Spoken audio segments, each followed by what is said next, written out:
Os espíritos aprendizes estavam descontrolados, sob a influência das mais pesadas vibrações.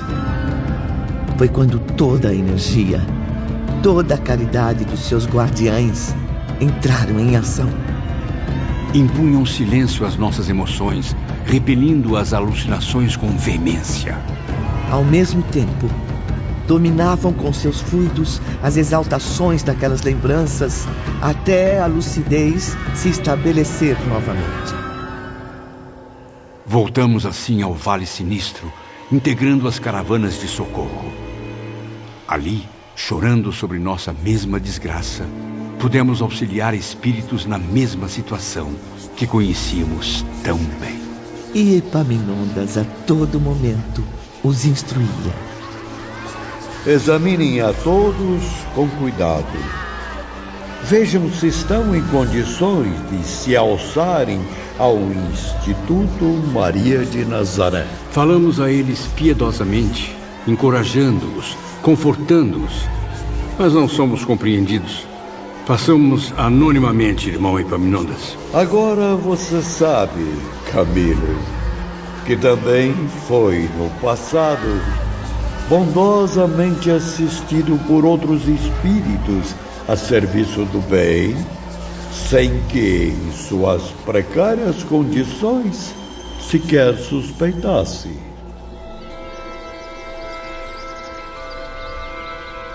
No dia seguinte, já de volta à Cidade Esperança, visto que já alcançaram um certo conhecimento, deverão apresentar o que realmente absorveram. Pontos construídos por vocês próprios, exemplos em teses que poderão servir aos institutos terrenos. Forneceu-nos para isso álbuns belíssimos, cadernos e livros cintilantes como flocos de estrelas. tinham acesso até mesmo a aparelhos sofisticados, para que também aprendessem a projetar os exemplos que criaram. Daí surgiu a ideia das minhas novelas, a ansiedade de ditar novas obras aos médiuns da Terra. Durante as aulas práticas, existia permissão para isso, sempre que um ou outro trabalho, criado pelos aprendizes, conseguisse a aprovação dos superiores. Daí também o sacrifício de tentarmos, durante cerca de 30 anos, escrever algo que testemunhasse a Deus o nosso reconhecimento. E que também relatasse aos suicidas o que o além lhes reservava. Estou confuso, professor Epaminondas. Não possuo o dom da escrita, como o amigo Camilo Botelho? Como farei para transmitir claramente o que aprendi? Boa pergunta, meu caro João. Para tal compromisso, não haverá necessidade de serem escritores. O aprendizado que recebem aqui tende a educar, acima de tudo, o seu sentimento, equilibrando o seu raciocínio. Esses estudos exigiam muita aplicação. Mesmo assim, a cada dia, as matérias tornavam-se mais entusiasmantes. Até onde nossas forças mentais permitiram, estudamos detalhadamente várias disciplinas. Gênese planetária e pré-história, evolução do ser, Imortalidade da alma, tríplice natureza humana, faculdades da alma, reencarnação, medicina psíquica, magnetismo transcendental, moral cristã e psicologia. Porém, não se esqueçam de que as aulas do Evangelho do Cristo devem prevalecer sobre todas as outras. Certamente, irmão Epaminondas. Até porque tais estudos têm correlação direta com as demais disciplinas. E isso nos estimula a compreender melhor, venerar a personalidade de Jesus. Agora passamos a distinguir, mais do que nunca, o Filho de Deus como chefe supremo da iniciação espiritual. Em todos os livros que consultamos, buscando explicações na ciência, nos deparamos com lições, atos e exemplos do grande Mestre Jesus. Sim, meus caros alunos. Ele é o padrão máximo de sabedoria e da verdade de Deus. O modelo irresistível, a bússola que nos convida a seguir o caminho certo, sem os desvios das paixões mundanas.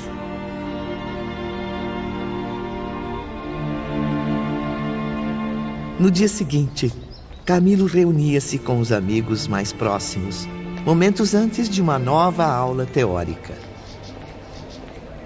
Os estudos práticos estão me torturando. Bem que Teócrito nos advertiu sobre a intensidade dos exemplos.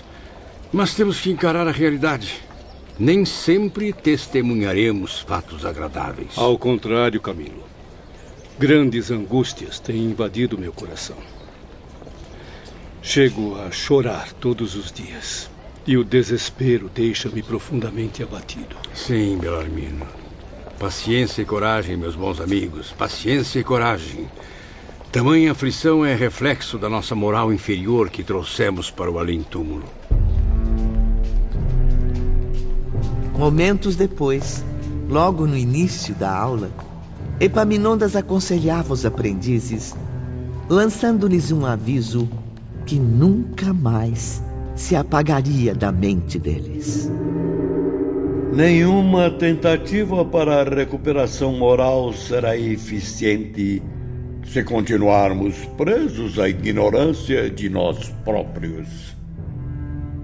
Será indispensável, primeiramente, averiguarmos quem somos, de onde viemos e para onde iremos. Só assim iremos nos convencer do valor da nossa própria personalidade, devotando a nós mesmos toda a consideração e a máxima estima. Até aqui, meus amigos, vocês têm caminhado às cegas pelas migrações da Terra e estágios no astral. Vêm movimentando-se em círculo vicioso, sem conhecimentos nem virtudes que os induzam a um progresso satisfatório. Mergulhados nos desejos impuros da matéria, passivos aos impulsos das mais nocivas paixões, têm ignorado graças à má vontade ou à indiferença que o Todo-Poderoso os enalteceu com essências divinas. Dádivas que têm o dever de cultivar, até que frutifiquem na plenitude da vitória.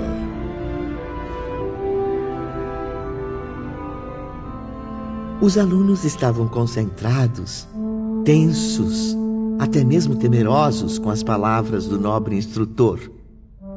Após breve silêncio, Epaminondas apontou para um dos penitentes que estavam mais próximos nas arquibancadas. Você, levante-se e aproxime-se. Determinou o acaso ou a própria clarividência do professor que a escolha atingisse nosso companheiro de grupo, um brasileiro de origem romana, natural do interior do estado de São Paulo. O rapaz havia se suicidado ainda jovem, aos 37 anos, julgando possível escapar à vergonha da prisão, bem como à ameaça de um câncer na garganta. Um mal-estar repentino avisava-nos de que algo muito grave nos atingiria. Quisemos fugir, Ivone, livrar-nos daquela responsabilidade. Tivemos a intuição de que iriam ocorrer coisas inevitáveis que marcariam uma nova era em nossos destinos. E sentimos medo, muito medo. O seu nome, por favor. Epaminondas de Vigo apareceu aos alunos então, como o juiz inflexível que os julgaria. O algoz que os arrastaria ao tribunal da própria consciência. Recordamos imediatamente Aníbal, com seu jeito simples de nos lecionar os ideais cristãos. Oh, Jesus Cristo, nosso verdadeiro mestre e salvador. Só a ele conseguíamos recorrer naquele momento. comparação entre Aníbal e Epaminondas era inevitável. E o velho instrutor, lendo os pensamentos dos aprendizes, dirigiu-se novamente a eles. Lembrem-se de que o Senhor Jesus de Nazaré, a quem invocam agora, é o grande mestre que nos inspira. Sob seus conselhos é que ministramos a vocês os ensinamentos sagrados, pois é ele o chefe supremo de nossa escola, o distribuidor de nossa ciência.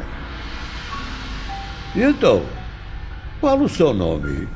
Amadeu Ferrari. Onde residia antes de ingressar no mundo invisível? No estado de São Paulo, no Brasil.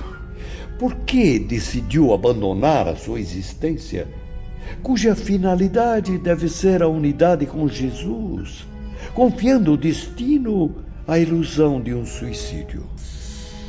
Não sabia que praticava um crime contra Deus Pai, contra você próprio, visto que todos trazemos centelhas do Criador em nós?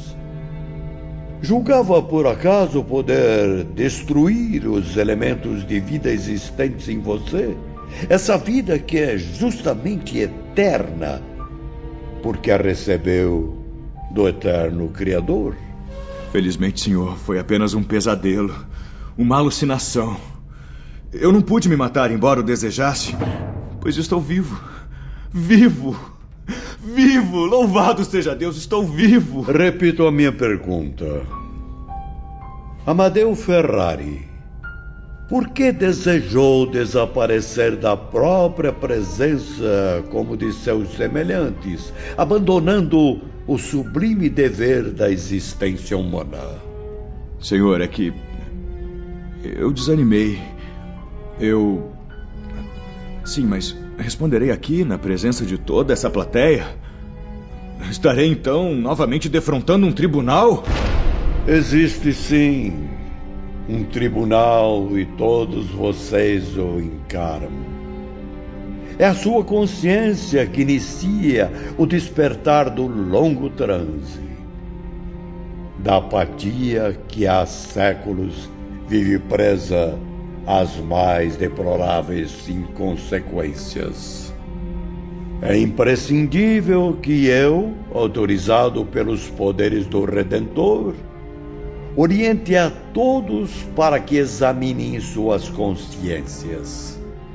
Assim aprenderão a renunciar ao orgulho que tem cegado seus espíritos há muitos séculos. Senhor, a miséria, a enfermidade, o desânimo foram a causa. Cometi uma falta grave diante de circunstâncias tão dolorosas. Não tive outro recurso a não ser fazer o que fiz. A prisão, a doença.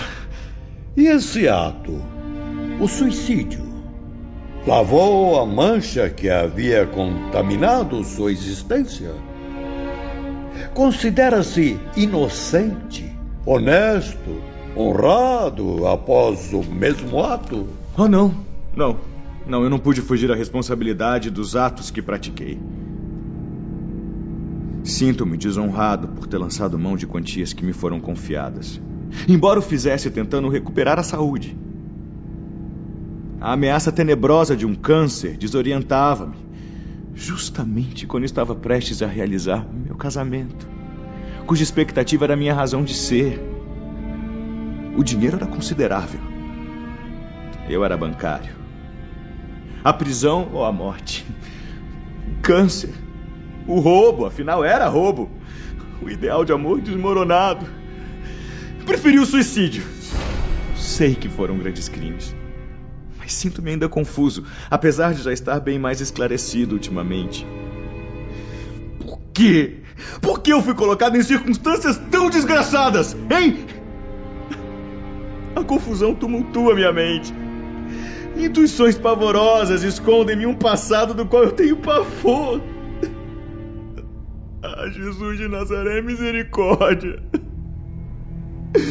Estou amedrontado. Eu compreendo bem.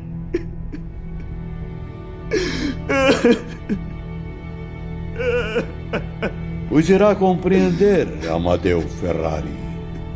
É imprescindível que o compreenda. Assistentes, preparem-no. Fizeram o penitente sentar-se diante da tela espelhada, colocando em seguida uma faixa em sua testa, idêntica à usada por Epaminondas em suas exemplificações.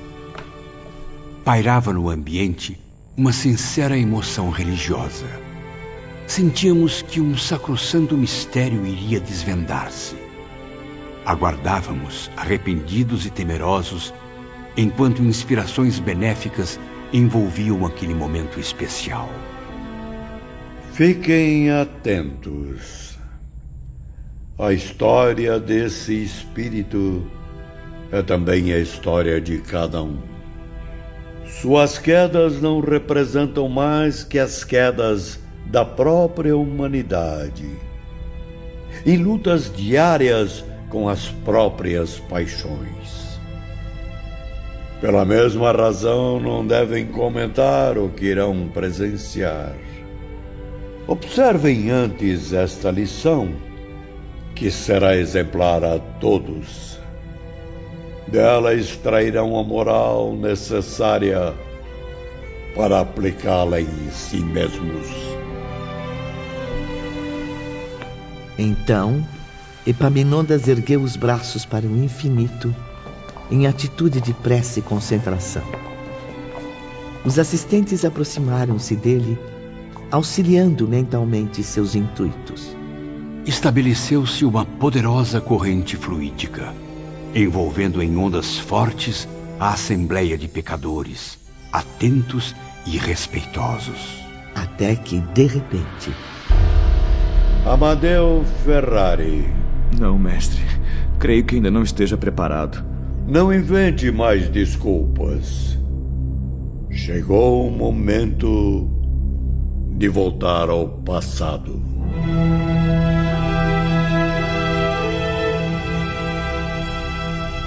Um minucioso exame de consciência passou a resgatar os feitos de suas antigas migrações terrenas. Compreenderá assim, Amadeu, a razão das circunstâncias dolorosas em que vive neste momento. Circunstâncias com as quais não se conformou e, para resolvê-las, comprometeu-se ainda mais com o suicídio. Retornando ao princípio, passando do suicídio para o início da existência, eis que Amadeu surgia em condições bem diferentes.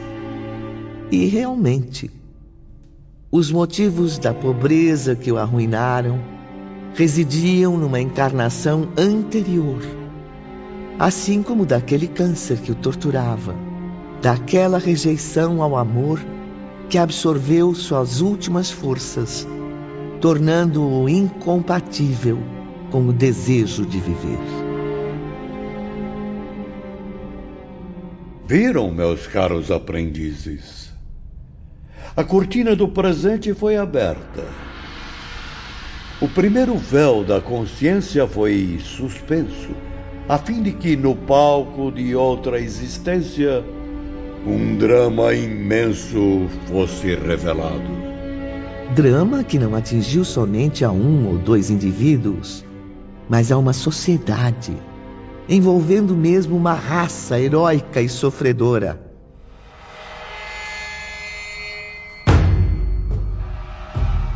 Amadeu Ferrari apareceu-nos descrito por sua própria mente no ano de 1840, como traficante de escravos negros de Angola para o Brasil.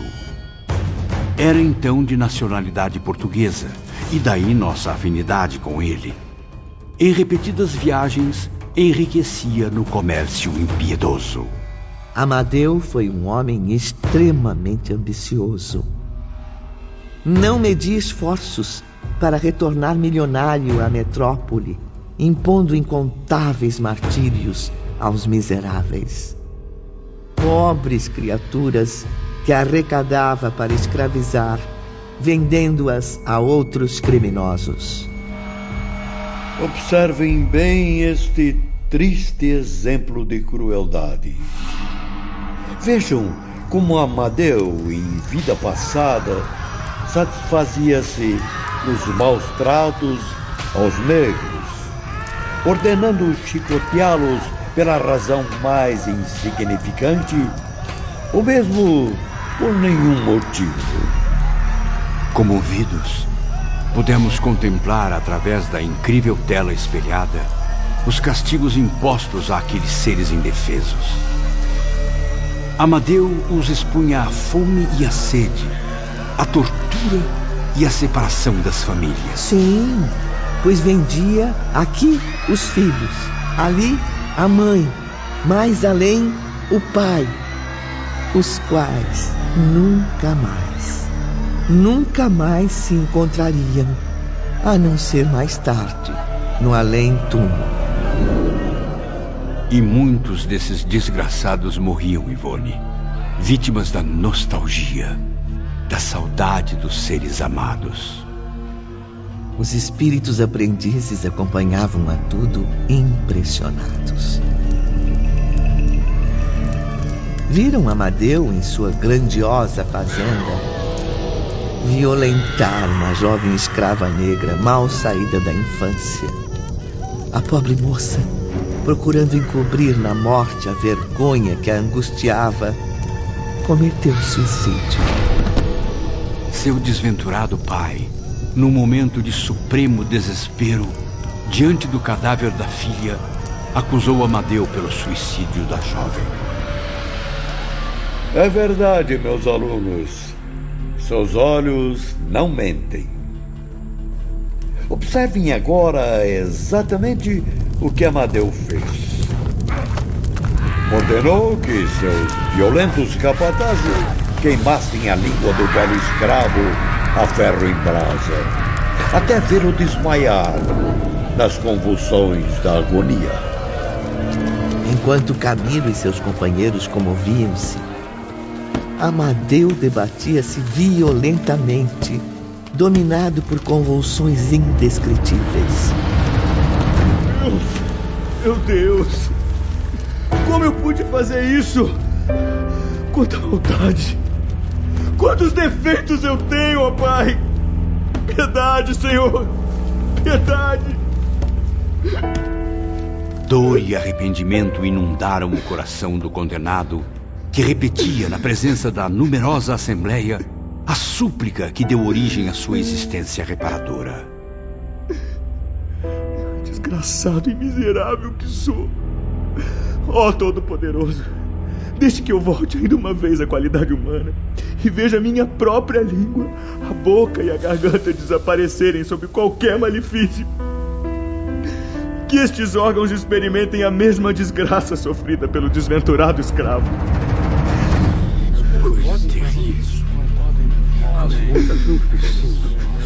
Silêncio. Silêncio. Concentrem-se. Amadeu ainda tem mais a dizer. Dai-me a miséria, meu Deus! Que eu sofra o suplício da fome, da sede, e que eu nem mesmo possa falar a fim de me queixar. Que de mim todos se afastem com nojo, deixando-me sozinho com a própria humilhação. Está certo. É inevitável o seu retorno às reencarnações expiatórias, Amadeu Ferrari. Outra vez, sofrerá com a pobreza e o câncer, agravados agora com os males acumulados pelo suicídio. Obrigado, irmão Epaminondas. Graças a Deus. Louvada seja Maria de Nazaré. Mas é imprescindível que não conserve ilusões, meu irmão. Mais de uma encarnação reparadora será necessária para resgatar os crimes que acabamos de recordar.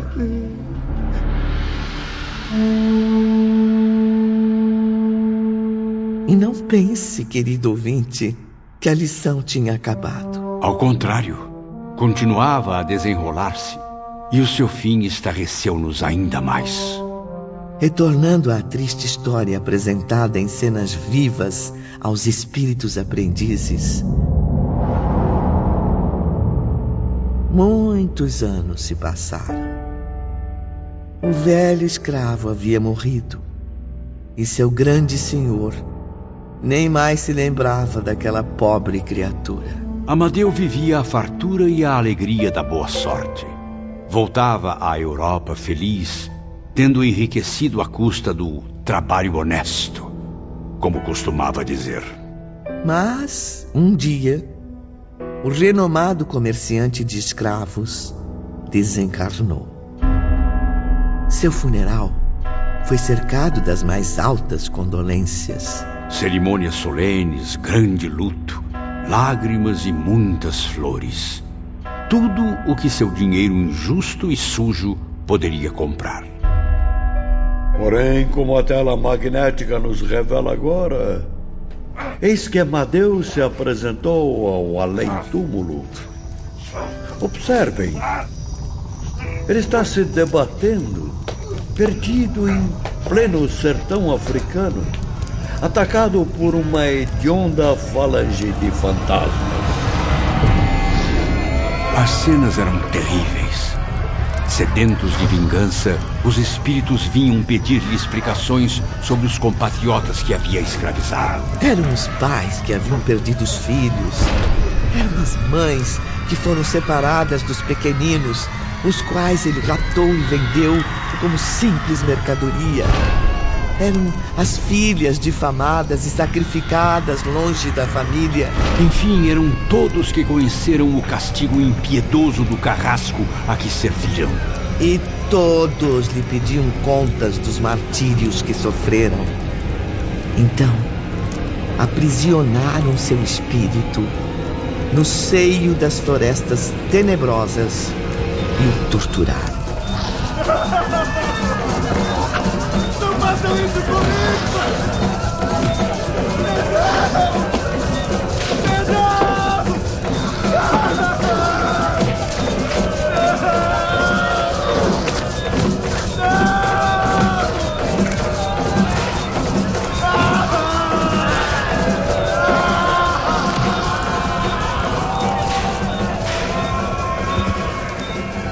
Depois, deixaram-no entregue a si mesmo, em pleno desamparo.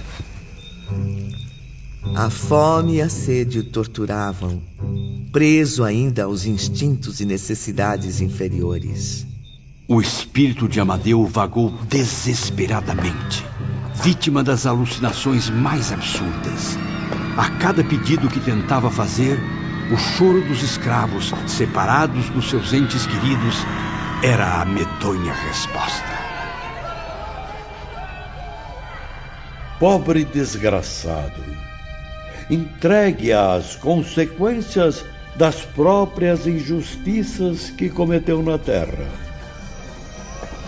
Vejam como se afasta em loucas correrias na selva, preso à mais perturbadora demência. Para qualquer lado que se vire, sobre pântanos lodosos, na mata fechada ou no chão espinhoso, encontra suas vítimas a chorarem, agonizantes, desesperadas. Não bastasse a angústia que aquelas cenas nos causavam, tudo ficava ainda mais aterrorizante com a narração impetuosa de Epaminondas. Atenção para este momento inesquecível, meus caros aprendizes. Passam-se muitos anos. Observem a tela. É noite. Ele se sente exausto, tomado de pavor. E todos viram que numa clareira aberta à frente de Amadeu surgia o escravo Felício, aquele mesmo cuja língua havia sido arrancada. caminhava ao seu encontro, conduzindo uma tocha fantástica que iluminava os caminhos tenebrosos. Felício vinha lentamente, sereno, não mais torturado pelo ferro em brasa, porém compassivo, estendendo a mão a Amadeu no intuito de erguê-lo. Vem cá, Nhonhô. Levante-se, vamos embora. Amadeu acompanhou Felício e depois verificamos que o velho escravo havia perdoado ao carrasco, intercedendo por ele junto à benevolência divina. E partia para conseguir libertá-lo dos que não o haviam perdoado. As sociedades brasileiras, meus caros, sofrem hoje e ainda sofrerão muito as consequências das perversidades cometidas em seu seio. Refiro-me, como percebem, à escravização de seres humanos. Se não foi crime individual e sim coletivo, será a coletividade que reparará essa grande injustiça. Por isso, eis a grande pátria brasileira debatendo-se contra problemas complexos. Suas sociedades em conflitos dolorosos consigo mesmas. E assim prosseguirão, até que a voz divina as oriente para o trabalho da reconciliação individual e coletiva. Vocês, discípulos que presenciaram os dramas vividos por Amadeu Ferrari, vocês que testemunharam seu passado como presente, saibam que entre os escravos famintos, doentes, desesperados, nem todos traziam a inferioridade no espírito, como muitos diziam. Grandes falanges de romanos ilustres do Império dos Césares, arrependidas das atrocidades que cometeram, pediram reencarnações na África. Sim, para dominarem o orgulho que adquiriram, exterminando a dignidade alheia. Suplicaram voltar à terra como escravos. Então os escravocratas de tantos povos e tantas gerações dignas, os desumanos senhores do mundo terráqueo que gargalhavam enquanto os oprimidos gemiam, limparam sob o cativeiro desses a mancha que marcava seus espíritos. Isso explica, meus amigos, a sublime resignação desse povo africano, digno por todos os motivos da nossa admiração e do nosso respeito. E como devem supor, o escravo Felício também existiu em vida passada como um implacável soldado romano. Redimido de uma série de culpas, voltou a Roma em espírito, ao terminar seu compromisso entre irmãos africanos. Depois disso... Eu não acredito. Não! Não pode ser! Não! Meu Deus!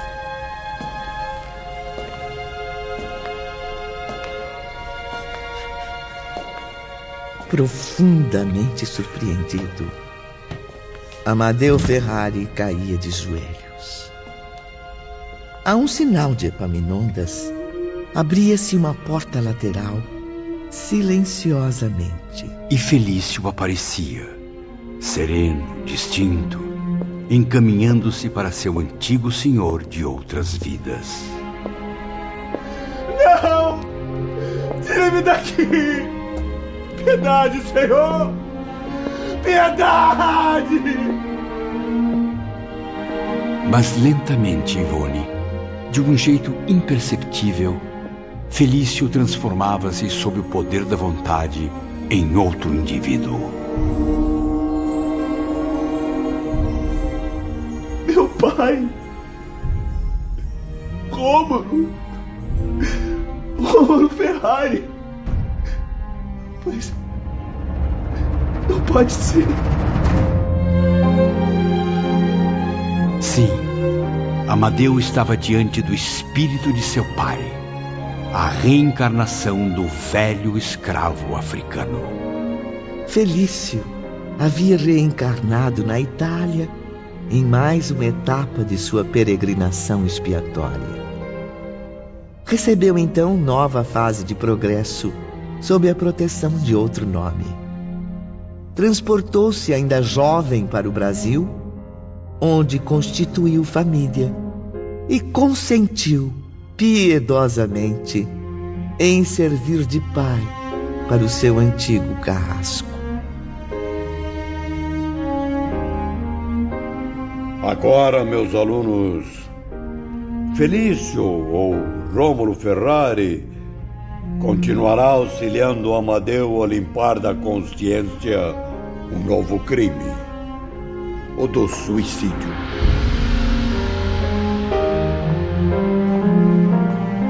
Pensativos e silenciosos, os aprendizes deixavam o santuário, onde mais um sublime mistério lhes havia sido desvendado. Nas profundezas daquelas almas repercutia a mesma e comovente impressão. Oh, Deus de misericórdia, seja bendito por nos ter concedido a lei da reencarnação.